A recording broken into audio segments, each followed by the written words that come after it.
मराठा समाजाला हायकोर्टाने मोठा दिलासा दिलाय। आरक्षणाला स्थगिती नसल्याने गेल्या वर्षीप्रमाणेच विद्यार्थ्यांचा शैक्षणिक प्रवेश सुरू राहणार आहे। या प्रकरणी पुढील सुनावणी 18 आणि 19 जुलैला होणार आहे।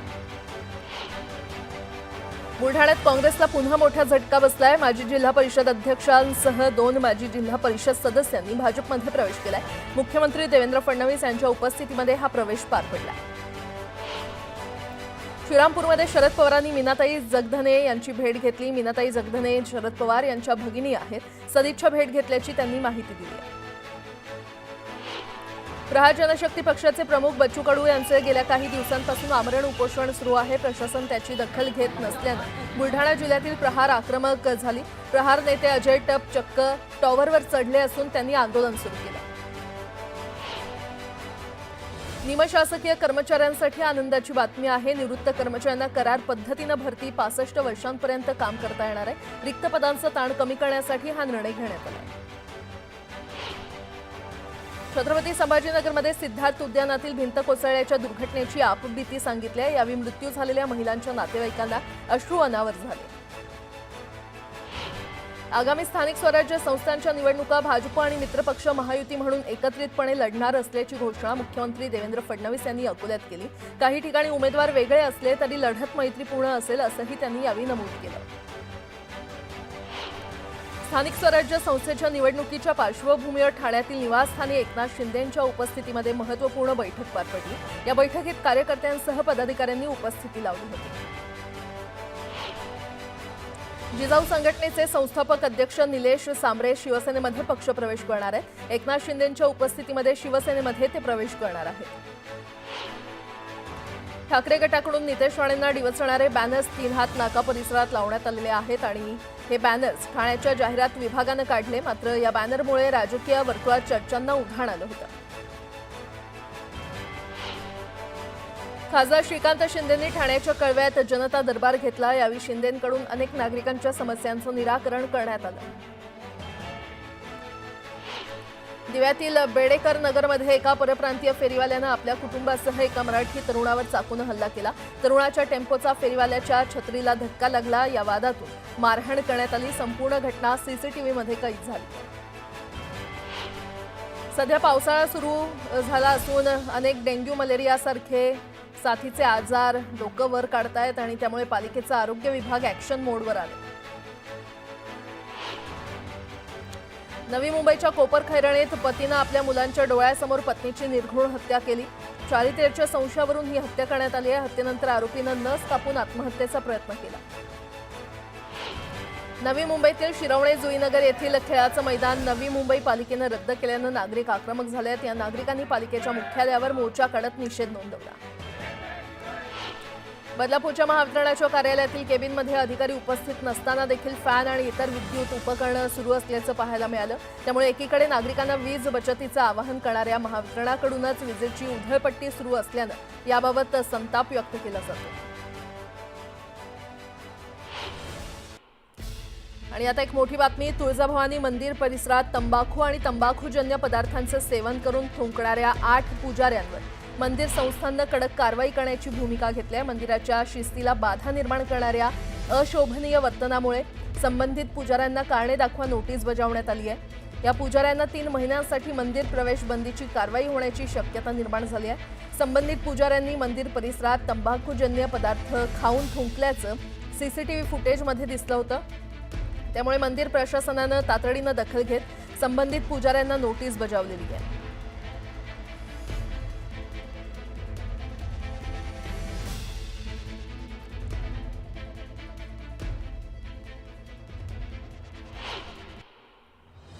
जळगाव जिल्ह्यात अनेक ठिकाणी मुसळधार पावसानं हजेरी लावली आहे। पावसामुळे केळीच्या बागांना फटका बसण्याची शक्यता आहे आणि त्यामुळे शेतकरी हवालदिल झाला आहे। जालना जिल्ह्यात महिला आणि बाल रुग्णालयात जन्म प्रमाणपत्र घोटाळा झाल्याचा आरोप किरीट सोमय्या यांनी केला। या घोटाळ्याबाबत तक्रार करत किरीट सोमय्या यांनी पोलीस ठाण्यात तक्रार दाखल केली आहे। जालना शहरासह जिल्ह्यात ठिकठिकाणी वादळी वाऱ्यासह जोरदार पावसानं हजेरी लावली। पुढील 5 दिवस जिल्ह्यात पावसाचा येलो अलर्ट हवामान खात्यानं जारी केलाय। त्यानुसार आज जिल्ह्यामध्ये सकाळपासून ढगाळ वातावरण पाहायला मिळेल।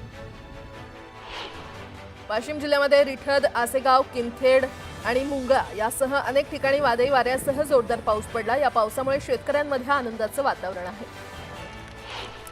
अकोल्यातील बाळापूर शहरात मुसळधार पाऊस झालाय। जोरदार पावसामुळे शहरातील रस्ते पाण्याखाली गेलेत। अनेक ठिकाणी झाडं उन्मळून पडली आहेत।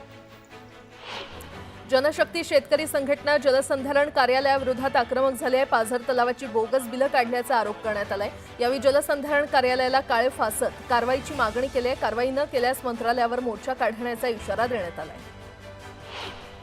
नांदेडमध्ये कारखान्याचे पैसे थकवल्यानं साखर सहसंचालक कार्यालयात शेतकऱ्यांनी ठिय्या आंदोलन केलं। तातडीनं थकीत पैसे देण्याची मागणी शेतकऱ्यांनी केली। रायगडच्या मुरुडमधील एका शासकीय कर्मचारी महिलेनं जिल्हाधिकारी कार्यालयासमोर 2 दिवसांपासून आमरण उपोषण सुरू केलंय। कोणतीही चौकशी न करता बिनबुडाचे आरोप केल्याचं म्हणत तिनं आमरण उपोषण सुरू केलंय। पेपराच्या रद्दीसोबत आलेले तब्बल 9.5 तोळं सोनं एका भंगार गोळा करणाऱ्यानं मालकाला परत करून प्रामाणिकतेचं उदाहरण दिलंय। त्यामुळे नंदुरबार जिल्ह्यातल्या शहादा शहराला भंगार गोळा करणारा अमीन शेख सध्या चर्चेचा विषय ठरलाय। पुण्यातील नवीन स्कूल बस नियमावली पोलीस आयुक्तांनी जाहीर केली आहे। त्यानुसार प्रत्येक बस आणि इतर वाहनात सीसीटीव्ही लावणं अनिवार्य करण्यात आलेलं आहे। शाळेच्या बसमध्ये 6 वर्षांखालील मुलांची ने-आण करण्यासाठी महिला कर्मचाऱ्यांची नियुक्ती करावी। तसंच सर्व कर्मचाऱ्यांची पोलीस पडताळणी करून घ्यावी अशी नियमावली जारी करण्यात आली आहे। राजकोट किल्ल्याच्या परिसरात छत्रपती शिवाजी महाराजांच्या आरमाराची यशोगाथा सांगणारं भव्य संग्रहालय, प्रदर्शन आणि पर्यटन केंद्र उभारण्याचा निर्णय उपमुख्यमंत्री अजित पवार यांच्या अध्यक्षतेखाली मंत्रालयात झालेल्या बैठकीत घेण्यात आला। छत्रपती शिवाजी महाराज यांनी देशातलं पहिलं आरमार स्थापन करून दाखवलेली दूरदृष्टी सर्वांना कळावी यासाठी हे संग्रहालय उभारण्यात येणार आहे। छत्रपती संभाजीनगरच्या हर्सुल परिसरातील भगतसिंह नगरमध्ये वादळी वाऱ्यामुळे मोठे झाड कोसळलं। झाडाखाली 25 वर्षीय तरुणी दबल्यानं गंभीर जखमी झाली आहे। मॉर्निंग वॉक करणाऱ्या वृद्ध पुरुषाच्या हातातील मोबाईल फोन हिसकावून नेणाऱ्या 2 आरोपींना सीताबर्डी पोलिसांनी अटक केली आहे। 2 मोबाईल फोन जप्त केलेत। जुनेद खान अख्तर खान आणि शेख शहबाज शेख फारूक अशी अटक करण्यात आलेल्या आरोपींची नावं आहेत। पालघरच्या बोईसर तारापूर एमआयडीसीमध्ये एमडी ड्रग्ज तयार करणाऱ्या कारखान्यांवर मुंबई पोलिसांनी छापा टाकलाय। या कारवाईमध्ये लाखो रुपयांचं मेफेड्रोन ड्रग्ज जप्त करण्यात आले। मनमाड शहरात अज्ञात दरोडेखोरांच्या टोळीनं धुमाकूळ घातलाय। कॅम्प भागात असलेल्या मृत्यूजा बाहेरी या व्यापाऱ्याच्या बंगल्यावर दरोडा टाकून तब्बल 1 किलो सोनं आणि 8 लाख रुपये रोख रक्कम लुटून फरार झाले। पाण्याची बाटली विकत घेण्याच्या बहाण्यानं महिलांच्या गळ्यातील मंगळसूत्र चोरून नेणाऱ्या 2 अट्टल चोरट्यांना रांजणगाव पोलिसांनी अटक केली आहे। अटक केलेल्या चोरट्यांकडून पोलिसांनी 8 गुन्हे उघड करताना 10 तोळं सोन्याचे दागिने आणि मोटारसायकल असा 10,10,000 रुपयांचा मुद्देमाल जप्त केला। आता एक मोठी बातमी। दादर आणि गिरगावात राज ठाकरे आणि आदित्य ठाकरे यांना वाढदिवसाच्या शुभेच्छा देणारे बॅनर लागलेले आहेत। काका पुतण्यांचे एकत्रित फोटो असलेले बॅनर लागल्यानं या बॅनरची जोरदार चर्चा रंगली आहे। महाराष्ट्र आणि खास करून मुंबई मराठी माणसाची होती आहे आणि यापुढेही राहील। नवयुग नवपर्व असं म्हणत दोन्ही नेत्यांना वाढदिवसानिमित्त बॅनर लावून ठाकरे प्रेमी परेश तेलंग यांनी शुभेच्छा दिल्या। येत्या 13 जूनला आदित्य ठाकरे आणि 14 जूनला राज ठाकरे यांचा वाढदिवस आहे। त्यामुळे दोन्ही नेत्यांना शुभेच्छा देतानाचे एकत्रित फोटो असलेले बॅनर युवा सेना आणि ठाकरे प्रेमींकडून लावलेले पाहायला मिळतात। एकीकडे राज ठाकरे आणि उद्धव ठाकरे या ठाकरे बंधूंचे जरी मनोमिलन झालं नसलं तरी कार्यकर्त्यांचं युतीसाठी सर्व स्तरावरून प्रयत्न होत असल्याचे चित्र पुन्हा एकदा समोर आले।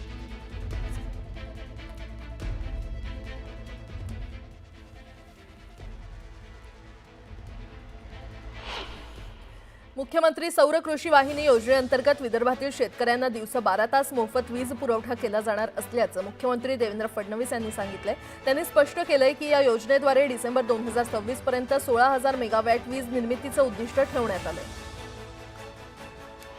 आषाढी यात्रेच्या सोहळ्यानिमित्त श्री विठ्ठल रुक्मिणीच्या दर्शनासाठी मोठ्या प्रमाणात भाविक पंढरपुरात येत असतात। राज्याच्या कानाकोपऱ्यातून येणाऱ्या भाविकांचा प्रवास सुरक्षित आणि सुखकर व्हावा यासाठी राज्य परिवहन महामंडळाकडून यात्रा काळात 5,200 विशेष बस सोडण्याचं नियोजन केलंय।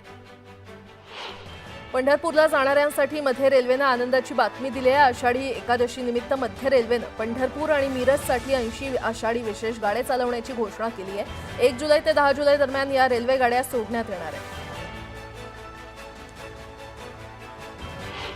पुण्यातील म्हाळुंगे बालेवाडी क्रीडा संकुलात काल पार पडलेल्या राष्ट्रवादी काँग्रेसच्या वर्धापन दिन सोहळ्याचं नियोजन आणि सुरक्षा यंत्रणा ढिसाळ होती का असा प्रश्न विचारला जातोय। कारण या कार्यक्रमाच्या समारोपावेळी राष्ट्रवादी काँग्रेसचे पिंपरी चिंचवड शहर अध्यक्ष योगेश भर स्टेजवरून खाली कोसळल्यानं जखमी झाले असल्याची माहिती समोर आली।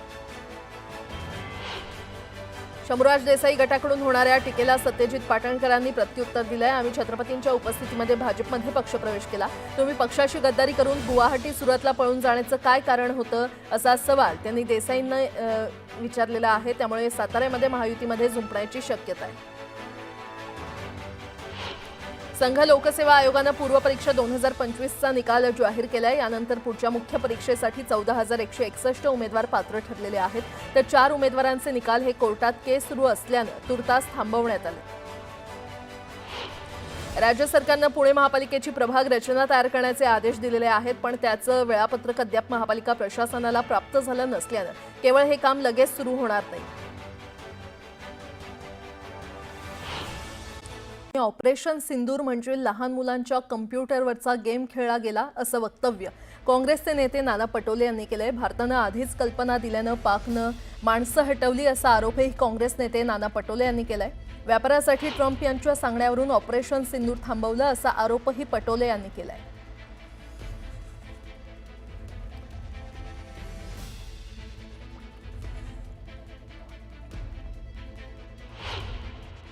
व्यापार के लिए ऑपरेशन सिंदूर रोका गया। अमेरिका के राष्ट्रपति ट्रम्प ने और एक बार नहीं एक डजन बार कहा है कि हमने दोनों देशों को धमकाया है कि हम तुम्हारा व्यापार बंद कर देंगे और इसलिए आप युद्ध विराम करना चाहिए। और उन्हीं के इशारे पे ये ऑपरेशन सिंदूर रोका गया। विदेश मंत्री ने जो वक्तव्य किया उसमें भी एक बात स्पष्ट हुई कि पहले ही पाकिस्तान को बताया गया कि हम कौन से जगह में टारगेट कर रहे हैं, वहाँ से आपके लोगों को हटा दो।